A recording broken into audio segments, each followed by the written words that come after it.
start today by asking you about a statement on your website. And you have a quote from you that says, "I love wood. It speaks to me with silence and in its depth."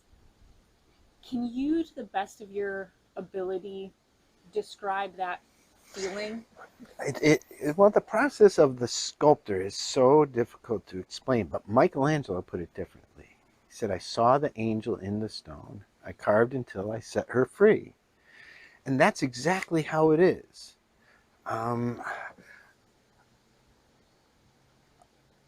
I remember I had been sculpting for probably 10, 12 years to when it pieces started to speak. You see it in there. It just appears. And it's a magic moment of the process, because I've had pieces for 30 years, don't see a thing in it, and then walk by one day and there it is. And it's astonishing. And I used to say, why didn't I see that before? And now I realize I can't waste any moments of my life trying to figure out why that is. It just is. And so that's what I mean. In its silence, it speaks to you, it shows you, it reveals itself Yeah. in its silence. And there's a picture of you sitting on a just gigantic piece of driftwood. Can you talk to us a little bit about where some of your pieces of wood have come from? Well, that's a very interesting story, because it was the very first piece this helicopter pilot brought me to. And I got a call one day because I had my work in one of the most popular restaurants on the south side of the island, the Kihei Prime Rib House, Prime Rib and Seafood House. And a gentleman named Heinz Gerner owned it. He was a very well-known chef in the islands, and he had a number of restaurants. And I actually started waiting tables for him after 4 years at the hotel waiting tables, because he had so much artwork in his restaurant that I thought, maybe I'll make a switch. And so I did. And then I kept saying to him, hey, Heinz, you need to come up to my house and see my studio. And then this big wood wall sculpture came into the restaurant. And I said, how much did you pay for that? And he said, $5,000. I said, Heinz, you got to come to my house. And so finally, the next day, he comes to my home and he looks at my studio and he says, well, first of all, I want you to call Bobby, his manager of his restaurant, and let her know you're not going to wait tables anymore. And he commissioned 3 pieces for $4,500 each. And then I said, well, what am I going to do when I'm done with that? He says, don't you worry. I said, I'll sell your art. And he went on to sell so much of my art, not making a penny. There are a number of people through the years that it's come back to me that they say they made my career. Well, they made it for money. Heinz Gerner was the one person that took me under his wing, stopped me waiting tables, and started selling my art, and for nothing else other than his love of art and his soft spot for up and coming artists. So this helicopter pilot bought 2 of my works in his restaurant, calls me the next day and says, hey, I know where you can get some wood. Come on up to my house. He lived at the top of Maui Meadows. Bring your chainsaw. I go up there and he introduces himself, and he tells me that he has a degree in forestry from Penn State. And he'd been flying helicopters for over 20 years in the islands, and he's leading me out into his backyard. And there's this helicopter right behind the kiavis there, kiavi trees. And he said, hop in, there's some driftwood I've never identified. Let's go check that out first. But there's so much wood out there. And that led into 16 years of gathering wood. And that first piece was on the backside of Haleakala, Kahiki Nui, middle of nowhere. Up on the lava, this giant mahogany tree. And come to find out, there were several on Kaho'olawe. There's one down at Kalapapa. There was one in Kahakaloa here that my friend Bruce Turnbull had gotten. And we surmised way back, because like the one in Kalapapa, it's so far up on the beach, we figure the 46 tsunami brought it up there. So pre-46, a barge off the coast of South America or something got hit by a storm. All these logs got loose and they got scattered in the islands. And that's why driftwood is wonderful, because it's like going to the beach and I bring a tool, I'll take a little chip, and what's underneath sometimes is a gem. And that piece that you're specifically talking about has, how long do you think that floated in the ocean before being washed up? I mean, it could be I've years pondered and that. years. Yes. I was down at Kalapapa combing the beach there because no one gets to go down there. It's such a closed little community. Yeah. And I found a piece of redwood driftwood that came from the Pacific Northwest. Who knows when it ended up on that beach, how long it was out there in the ocean, but there's so much driftwood and debris in the oceans that you never know. But boy, if it could actually speak, you know. I remember I found a piece of curly koa driftwood at Kalapapa, and I did this beautiful face of Christ in it. And Archbishop Gomez came to my home for dinner when I was working on the Father Damien wood sculpture, and he came into my studio and he went right to that. And so I gave it to him right there, and he said, "Oh, I'll find a nice place in my cathedral for this." So I wonder where he put it. But little special things, it's like finding, it really is finding a gem. Mm-hmm. It's one of my favorite things is gathering. That's why the Kahuna La'au Lapa'au, the healer sculpture at the Frank Lloyd Wright building, the vision came easily because it came to me that his favorite thing must have been gathering what he needed, the plants and berries and roots and things to heal people with. And gathering is just one of my favorite things too.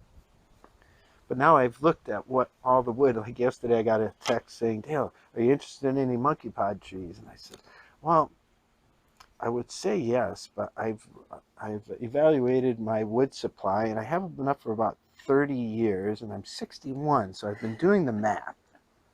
Thank you anyway. You're tapped out. Yeah. What has been your favorite piece from the driftwood that you've collected? Wow. You know, from driftwood, it has to be that beautiful face of Christ out of curly koa that I gave to Archbishop Gomez. There have been many. There's another piece of curly koa I found in Kipahulu that's in the home of one of my biggest supporters and collectors are the Clyde family. Dennis was the scientist that invented how to make insulin in a laboratory. Yeah. And they have a home in California right near the airport. And I stay there. But they're here permanently, so no one uses the house. So I get to go visit this art collection of mine. Oh, I love that. And when I see a piece, it could be from 40 years ago. It all comes back to me, what was going on at that time, finding the piece, sculpting it. And some of them were through very difficult times. So it really brings me back to moments. Yeah. But if you said to me, "Do you remember this piece or that piece?" Vaguely. But boy, when I see it, the visual brings back those unbelievable memories. Going back, when did you first start sculpting? My brother and I had a father figure because when I was 6, my brother was 8 when our dad passed away. And then I was like maybe 12, going on 13.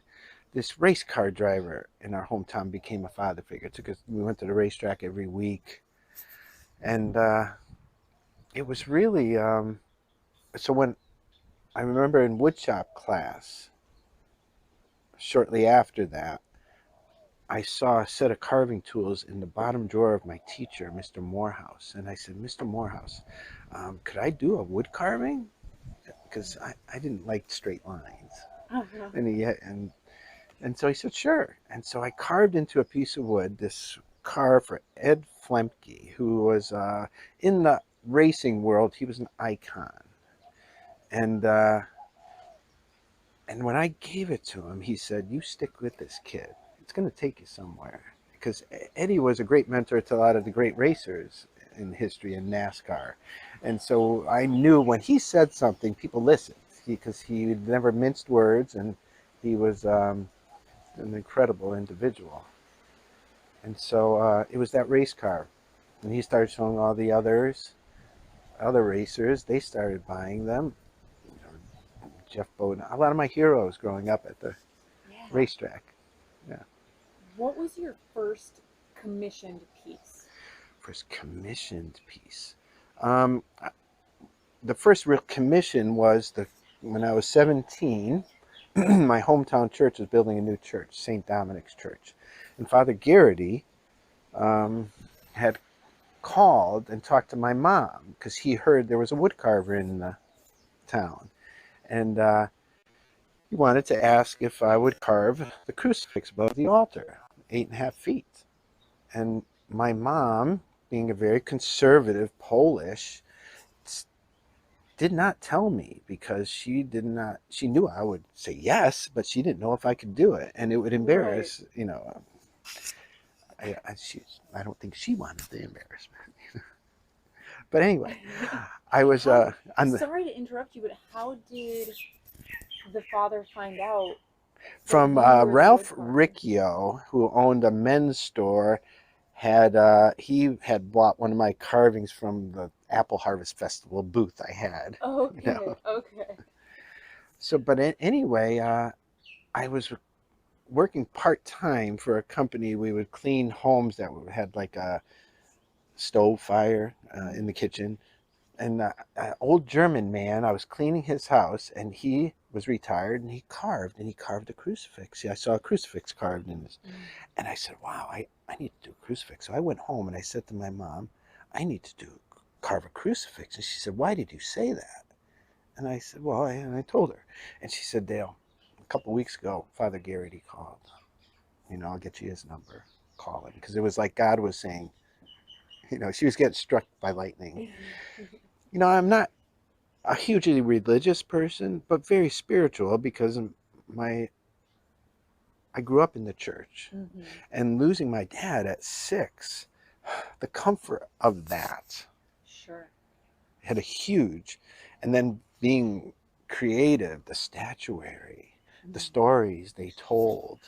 And when my dad passed away, his first cousin came from Belgium for the funeral, and my father's first cousin was head of the oldest seminary school in the world in Leuven, Belgium at the time, in late 60s, early 70s. And ironically, that's where Damien came from. You know, there's a full circle here that's so unbelievable. Because the day before I moved to Hawaii, I went to see Al because he was at a church in Connecticut. I said, I'm moving to Hawaii, Al, because he's been like a father to this day. And he said, you're going to hear about this man named Father Damien. I honored his life of self-sacrifice so much, I would go to his tomb right down the street from the seminary to say my prayers and meditations once a week. And so he planted that seed. I had already been doing, because after I did the crucifix for St. Dominic's, they ordered the rest of the statuary. Yeah. And then when I was 23, I moved here. That was my next question, is what then brought you out to Hawaii? Because that's quite a shift. Oh my gosh. From Connecticut to Maui. You know, my biggest, there's only one nightmare I have, and that's not having moved here 38 years ago. Because what would my life have been? And so I had I knew this family in the town next to me. There was a brother that was my age, and an older brother, 2 older brothers lived here back in 1984 and 5. And so, and Jeff Swenton, he was a great architect. He studied at Notre Dame and in Florence, architecture. And then he was working in Boston. I remember going up to visit him. I got an architectural tour of Boston from him, but he encouraged me in my art. And so then he moved to Hawaii, and because he was hired to be the chief architect of a brand new city. And now that city is called Kapolei on Oahu. Wow. He was hired by the Campbell Estates. Okay. And rarely do you get a chance to design a new city unless it's the Middle East these days. Sure. And so Jeff was home Christmas 1984 with his other brother that lived here that built a bunch of beautiful homes in Walo. And he said, Dale, you need to move to Maui. It's the place for you. I'm going to need statuary for the city. Yeah, You know? and talk about, you started to talk about it a little bit, but the role that the church or spirituality or even just the saints of the church have played in your creative process or in your art. Well, having Al, my father's first cousin, be such a wonderful father figure to me, it gave me a healthy respect of the church. Of course, after all these years and knowing some of the things that have gone wrong, I know people focus on it as a Catholic thing, but it goes across the board with any positions of power. It's going to be abused. My gosh, freedom was inspired by some serious abuse, and that was Mormon. And so you really, but I had a healthy respect growing up as an altar boy in the church, and then hearing the stories of the different saints. I took one of my middle names is Francis, after Saint Francis, and the love of animals, because I grew up on a farm and always loved animals and nature. And I used to go with my mom every week, and if not with my mom, with my grandparents. And that was the Polish side of the family, and they were dairy farmers. And it was my grandmother that I saw her deep religious values coupled with her understanding of nature. And she had the most profound effect on my life, because after my dad passed away, I spent so much time with especially her, and those walks on the farm and gathering the blueberries and gathering all the different berries, gathering the mushrooms. She knew all the plants and trees, and those walks were learning experiences, every single one of them. That's how the vision came for the healer sculpture um, at the Frank Lloyd Wright building. The healer, he told me how his grandmother taught him about all the different plants and everything, and I thought about my grandmother, all of those she taught me about the plants and on our walks. And that's how I gained that vision of that. Must have been the healer's favorite thing, is gathering. And am I losing the question? Just how Oh, the spiritual, Catholic Church, yes, or the spirituality, yeah. yeah. And I remember my cousin Al, though, when I was probably 15. He would pick me up, and we'd, go.